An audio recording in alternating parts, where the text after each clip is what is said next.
శ్రోతలందరికీ నా నమస్కారం. కథా ప్రయాణానికి స్వాగతం. నేను మీ అనసూయ. ఈ మంగళవారం నాటి మన పుత్తూరు విజయలక్ష్మి గారి హాస్య కథలలో మరో సరదా కథైన చండశాసన మహారాజు అనే కథ గురించి మాట్లాడుకుందాం.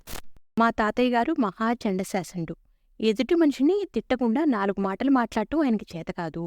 60 దాటిన తమ్ముళ్ళని, 40 దగ్గర పడిన కొడుకులనే కాకుండా అల్లుళ్ళని, అడపాదడపా ఇంటికొచ్చిన అతిథుల్ని కూడా తిడుతూనే ఉంటారు.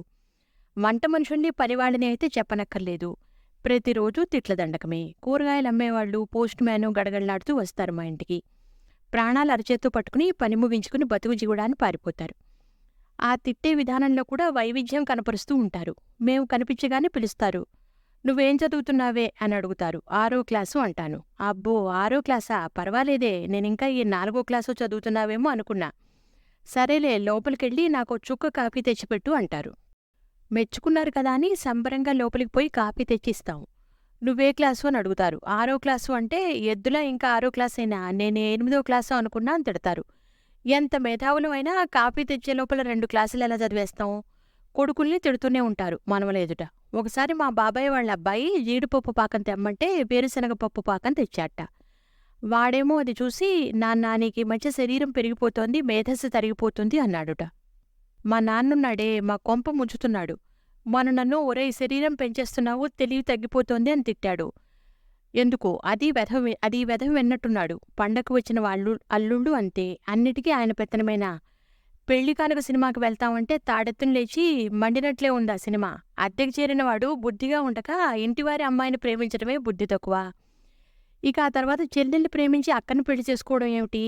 అవ్వా, ఆ పిచ్చి సినిమా మీకెందుకు, లక్షణంగా శిరచ్ఛేద అపూర్వ చింతామణికి వెళ్ళండి అని చంపుతున్నారు.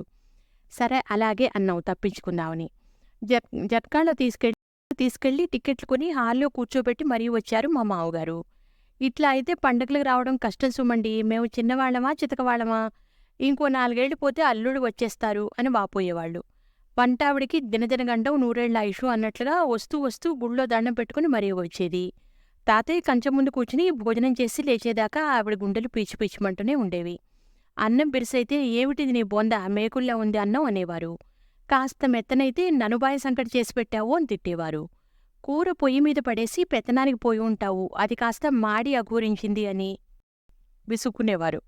పులుసులో ముక్కలు ఎక్కువైతే తేరగా కూరలున్నాయని నీ ఇష్టం వచ్చినట్లు పడేశావు. ఏడాదిలో 6 అధిక మాసాలు అన్నట్లున్నాయి పులుసులో ముక్కలు అనేవారు. అలా అన్నారు కదా అని మన్నాడు తక్కువ వేస్తే ఎవరైనా పిల్లలున్నారేమో, నా కళ్ళజోడు తెమ్మను, పులుసులో ముక్కలు వెతుక్కుంటాను అనేవారు. భోజనం విషయంలో ఆయనకు మంచి ప్రమాణాలుండేవి.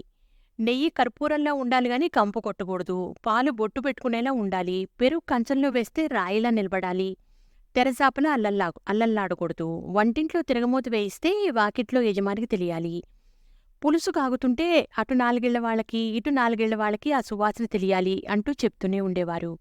ఆయన భోజనం ముగించి లేవగానే ఆడవాళ్లందరూ హమ్మయ్య అనుకునేవారు. వంటావిడ గాల్లో దండాలు పెట్టుకునేది. ఇక మా ఇంటికి వచ్చే పోస్ట్ మ్యాన్ అసలే అర్భక ప్రాణి. ఈయన ధాటికి తట్టుకోలేక గుడ్లు తేలేసేవాడు. ఉత్తరాలు వచ్చినా రాకపోయినా విధిగా ఒకసారి కనిపించి వెళ్ళాలి. ఎందుకండి అంటే, ఏవైనా ఉత్తరాలు వచ్చాయేమో అని గోతికాడి నక్కలా నీకోసం ఎదురుచూస్తాను, ఒకసారి కనిపిస్తే ఇక ఎదురు చూడటం ఆపి నిద్రపోతాను అనేవారు. ఉత్తరాలు లేవండి అని చెప్పడానికి వస్తే అతన్ని దొరకబుచ్చుకుని, నాకు ఉత్తరాలు లేవా, సరేలే ఆ పై కార్డెవరిది అని అడిగి తెలుసుకుని, ఓహో ఆయనదా, ఆయన నాకు బాగా తెలుసు, ఎవరు రాశారు అని అడగడం.